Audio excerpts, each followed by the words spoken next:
我哋咧就住喺呢個海景嘅房，叫做別想大象。咁呢度喺大理，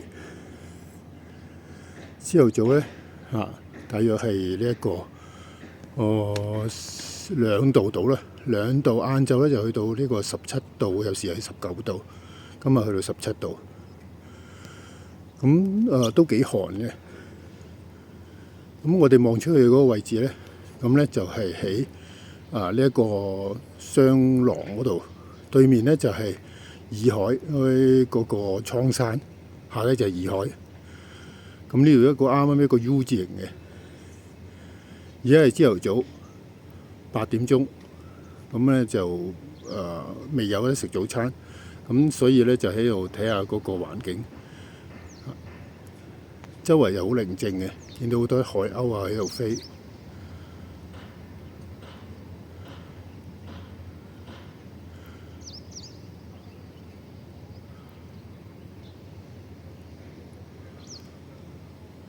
呢度全部都係啲海景房嚟嘅，咁唔貴嘅，大約180幾蚊嘅啫，1晚。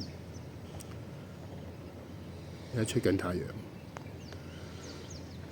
，8點幾先出，比較晏。呢個叫鳳凰山。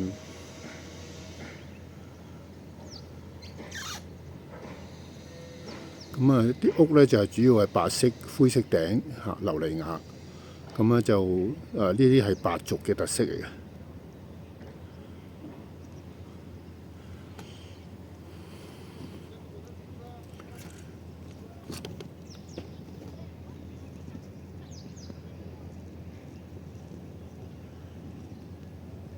下低嗰個湖咧，其實見到好多啲水草喺度。